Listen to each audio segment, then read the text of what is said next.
America ಬಂಡತನದ effect.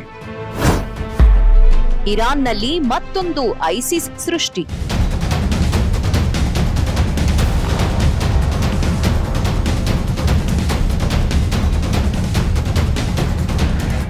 ಶಾಂತಿ ಮಾತುಕತೆ, ಕದನ ವಿರಾಮ, ಇಂತಹ ಚರ್ಚೆಗಳ ನಡುವೆಯೂ ಇರಾನ್ ಮತ್ತು ಅಮೆರಿಕ ನಡುವಿನ ಉದ್ವಿಗ್ನತೆ ಹೆಚ್ಚಾಗ್ತಾನೆ ಇದೆ. ಈ ಸಂದರ್ಭದಲ್ಲಿ ಅನೇಕ ಜಿಯೋಪೊಲಿಟಿಕಲ್ ಎಕ್ಸ್ಪರ್ಟ್ಸ್ ಒಂದು ಆತಂಕಕಾರಿ ಎಚ್ಚರಿಕೆಯನ್ನ ನೀಡ್ತಾ ಇದ್ದಾರೆ. ಅದೇನಪ್ಪಾ ಅಂದ್ರೆ, ಅಮೆರಿಕ ಇರಾನ್ ವಿರುದ್ಧ ನಡೆಸಿರುವ ಯುದ್ಧ ಮುಂದುವರೆದ್ರೆ ಅದು ಮಧ್ಯಪ್ರಾಚ್ಯದಲ್ಲಿ ಮತ್ತೊಂದು ಐಸಿಸ್ ಮಾದರಿಯ ಭಯೋತ್ಪಾದಕ ಸಂಘಟನೆಯ ಉದಯಕ್ಕೆ ಕಾರಣವಾಗಬಹುದು ಅನ್ನೋ ಆತಂಕ. ಇದು ಹೇಗೆ ಸಾಧ್ಯ? ಅಮೆರಿಕ ಬೇಕೆಂದೇ ಇದನ್ನ ಮಾಡ್ತಿದ್ಯಾ? ಡಿವೈಡ್ ಅಂಡ್ ರೂಲ್, ಇದು ಅಮೆರಿಕದ ಕಾರ್ಯತಂತ್ರ.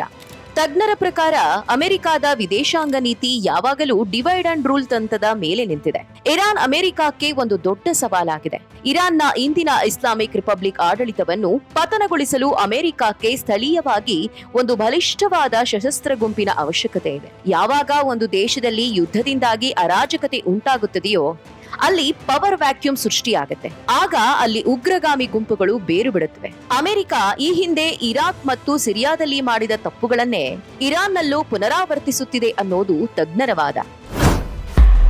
ಅಮೆರಿಕದ ಟಾರ್ಗೆಟ್ ಗುಂಪುಗಳು ಯಾವುವು? ಈ ಎಲ್ಲಾ ಬೆಳವಣಿಗೆಗಳ ಹಿನ್ನೆಲೆಯಲ್ಲಿ ಹೊಸದೊಂದು ಚರ್ಚೆ ಆರಂಭವಾಗಿದೆ. ಇರಾನ್ನಲ್ಲಿ ಹೊಸದಾಗಿ ಉದಯಿಸಬಹುದಾದ ಉಗ್ರಗಾಮಿ ಗುಂಪುಗಳು ಯಾವುದಿರಬಹುದು? ಬಲೂಚ್ ಉಗ್ರಗಾಮಿಗಳು. ಇರಾನ್ನ ಆಗ್ನೇಯ ಭಾಗದಲ್ಲಿ ಸುನ್ನಿ ಮುಸ್ಲಿಂ ಸಮುದಾಯದ ಪ್ರಬಲವಾಗಿದೆ. ಸುನ್ನಿ ಜನಾಂಗದ ಶಿಯಾ ವಿರೋಧ ಐತಿಹಾಸಿಕವಾದದ್ದು. ಅಲ್ಲದೆ ಖಮೇನಿ ಆಡಳಿತದ ಸುನ್ನಿ ವಿರೋಧಿ ದಬ್ಬಾಳಿಕೆಯನ್ನ ಅವರು ಸ್ವತಃ ಅನುಭವಿಸಿದ್ದಾರೆ. ಈ ಅಸಮಾಧಾನವನ್ನು ಬಳಸಿಕೊಂಡು ಜೈಷ್ ಅಲ್ ಅಡ್ಲ್ ನಂತಹ ಗುಂಪುಗಳನ್ನ ಪ್ರಚೋದಿಸಬಹುದು. ಮುಜಾಹಿದ್ದೀನ್ ಇ ಖಲ್ಕ್, ಇದು ಇರಾನ್ ಸರ್ಕಾರದ ವಿರುದ್ಧ ಇರುವ ಒಂದು ವಿವಾದಾತ್ಮಕ ಗುಂಪು. ಅಮೆರಿಕದ ಅನೇಕ ರಾಜಕಾರಣಿಗಳು ಈ ಗುಂಪನ್ನ ಬಹಿರಂಗವಾಗಿಯೇ ಬೆಂಬಲಿಸುತ್ತಾರೆ. ಇವರನ್ನು ಬಳಸಿಕೊಳ್ಳಲು ಅಮೆರಿಕ ಮುಂದಾಗಬಹುದು. ಕುರ್ದಿಶ್ ಬಂಡುಕೋರರು.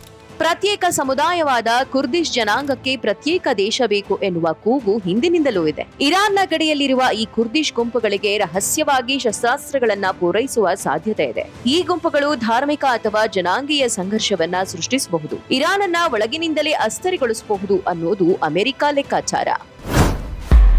ಪ್ರಾಕ್ಸಿ ವಾರ್ ನಡೆಸಲು ಪ್ರಚೋದನೆ. ಅಯಾತೊಲ್ಲಾ ಖಮೇನಿ ಅವರ ನೇತೃತ್ವದ ಇರಾನ್ ಸರ್ಕಾರವನ್ನ ಪತನಗೊಳಿಸಲು ಅಮೆರಿಕ ಪ್ರಾಕ್ಸಿ ವಾರ್ ತಂತ್ರವನ್ನ ಬಳಸುವ ಸಾಧ್ಯತೆ ಇದೆ. ಈ ಗುಂಪುಗಳು ಇರಾನ್ನ ಪ್ರಮುಖ ನಗರಗಳಲ್ಲಿ ಬಾಂಬ್ ಸ್ಫೋಟದಂತಹ ವಿಧ್ವಂಸಕ ಕೃತ್ಯಗಳನ್ನ ನಡೆಸಬಹುದು.